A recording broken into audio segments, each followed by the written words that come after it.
Chapitre 3 où s'engage une conversation qui pourra coûter cher à Phileas Fogg. Phileas Fogg avait quitté sa maison de Saville Row à 11h30 et, après avoir placé 575 fois son pied droit devant son pied gauche et 576 fois son pied gauche devant son pied droit, il arriva au Reform Club, vaste édifice, élevé dans Pall Mall, qui n'a pas coûté moins de 3 millions à bâtir. Phileas Fogg se rendit aussitôt à la salle à manger, dont les 9 fenêtres s'ouvraient sur un beau jardin aux arbres déjà dorés par l'automne. Là, il prit place à la table habituelle où son couvert l'attendait.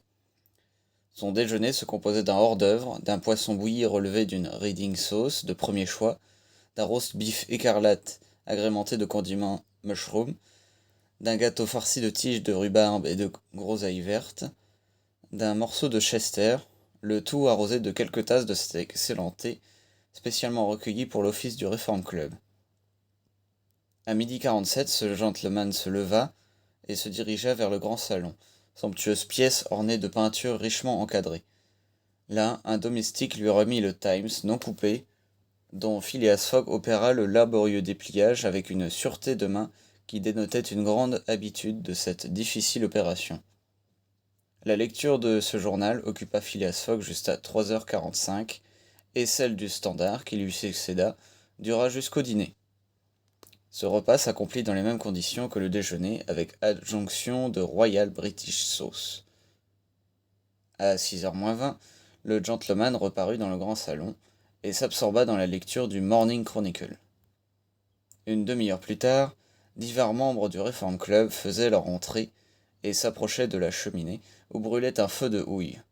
C'étaient les partenaires habituels de M. Phileas Fogg, comme lui enragé joueur de whist, l'ingénieur Andrew Stuart, les banquiers John Sullivan et Samuel Fallentin, le brasseur Thomas Flanagan, Gauthier Ralph, un des administrateurs de la Banque d'Angleterre, personnages riches et considérés, même dans ce club qui compte parmi ses membres les sommités de l'industrie et de la finance. « Eh bien, Ralph, demanda Thomas Flanagan, où en est cette affaire de vol ? Eh bien, répondit Andrew Stuart, la banque en sera pour son argent. J'espère, au contraire, dit Gauthier Ralph, que nous mettrons la main sur l'auteur du vol. Des inspecteurs de police, gens fort habiles, ont été envoyés en Amérique et en Europe, dans les principaux ports d'embarquement et de débarquement, et il sera difficile à ce monsieur de leur échapper. Mais on a donc le signalement du voleur, demanda Andrew Stuart. D'abord, ce n'est pas un voleur, répondit sérieusement Gauthier Ralph. Comment ce n'est pas un voleur? Cet individu qui a soustrait 55 000 livres en bank-notes, les 1 375 000 francs. Non, répondit Gauthier Ralph. C'est donc un industriel, dit John Sullivan. Le Morning Chronicle assure que c'est un gentleman. Celui qui fit cette réponse n'était autre que Phileas Fogg, dont la tête émergeait alors du flot de papier amassé autour de lui.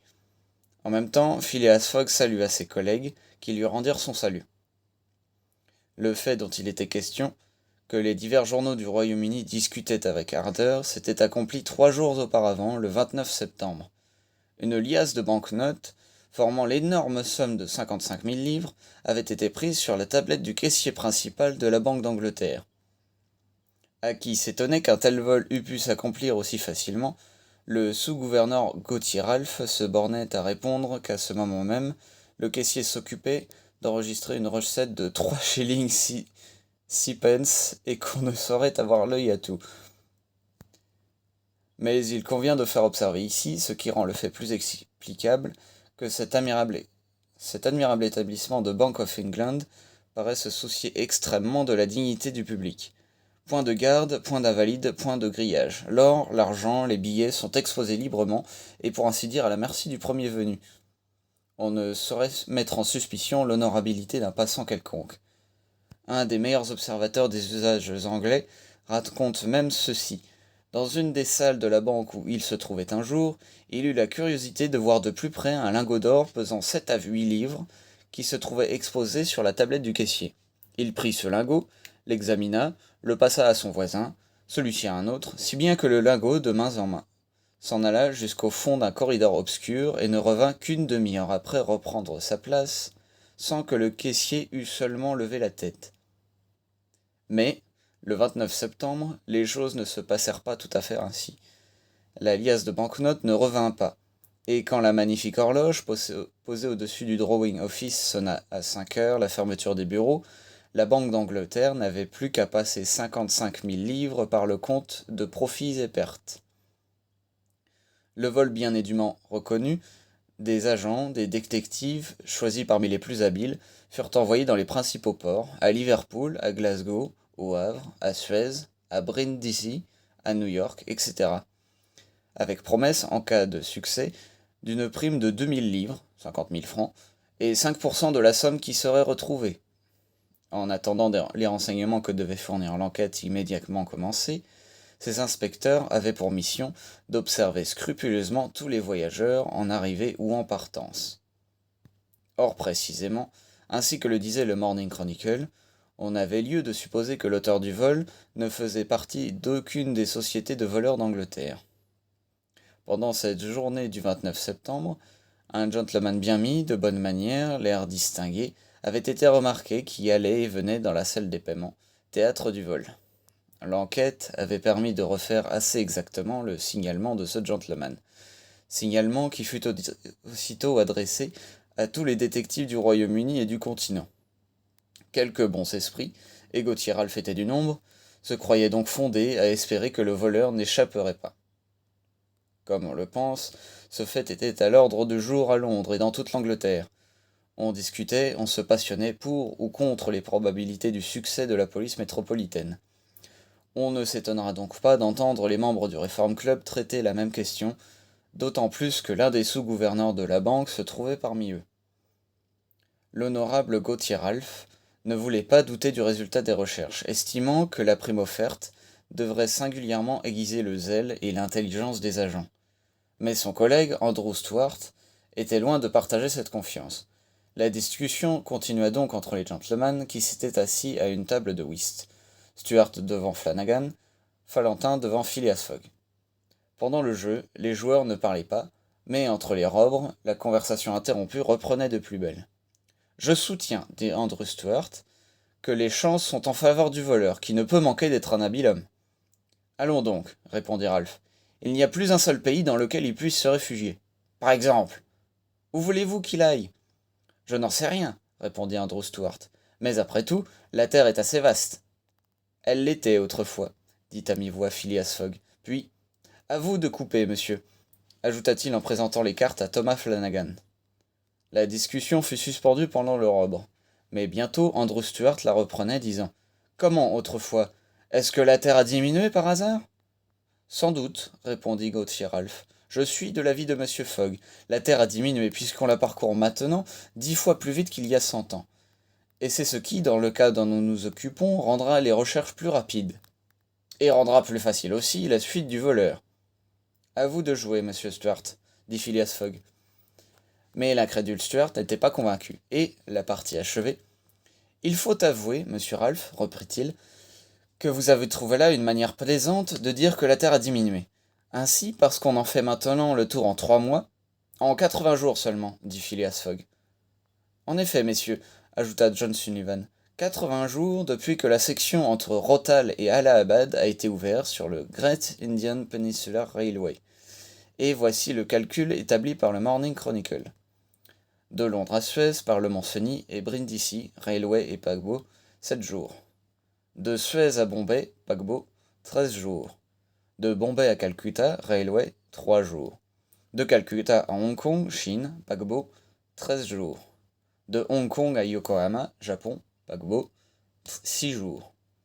De Yokohama à San Francisco, paquebot, 22 jours.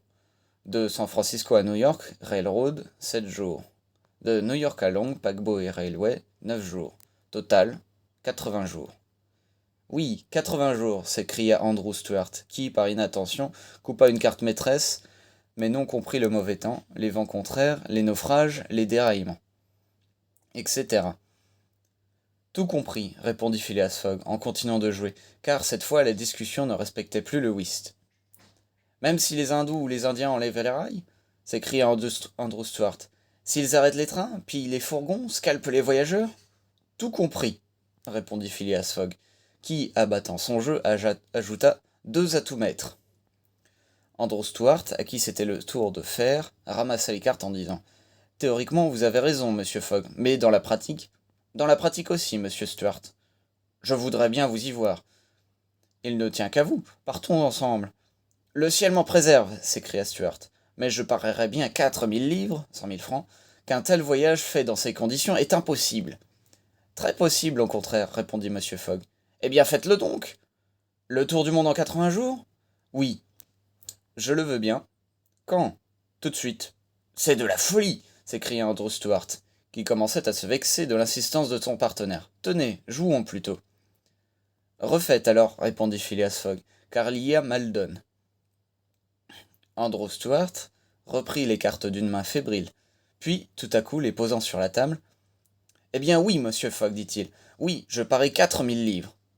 Mon cher Stuart, dit Valentin, calmez-vous, ce n'est pas sérieux. Quand je dis je parie, répondit Andrew Stuart, c'est toujours sérieux. Soit, dit monsieur Fogg, puis se tournant vers ses collègues, j'ai 20 000 livres, 500 000 francs, déposés chez Baring Frères, je les risquerais volontiers. 20 000 livres s'écria John Sullivan. 20 000 livres qu'un retard imprévu peut vous faire perdre? L'imprévu n'existe pas, répondit simplement Phileas Fogg. Mais, monsieur Fogg, ce laps de 80 jours n'est calculé que comme un minimum de temps. Un minimum bien employé suffit à tout. Mais pour ne pas le dépasser, il faut sauter mathématiquement des railways dans les paquebots et des paquebots dans les chemins de fer. Je sauterai mathématiquement. C'est une plaisanterie. Un bon Anglais ne plaisante jamais, quand il s'agit d'une chose aussi sérieuse qu'un pari, répondit Phileas Fogg. Je parie 20 000 livres contre qui voudra que je ferai le tour de la Terre en 80 jours ou moins, soit 1920 heures ou 115 200 minutes. Acceptez-vous? Nous acceptons, répondirent messieurs Stuart, Valentin, Sullivan, Flanagan et Ralph, après s'être entendus. Bien, dit monsieur Fogg. Le train de Douvres part à 8h45. Je le prendrai. Ce soir même? Demanda Stuart. Ce soir même, répondit Phileas Fogg.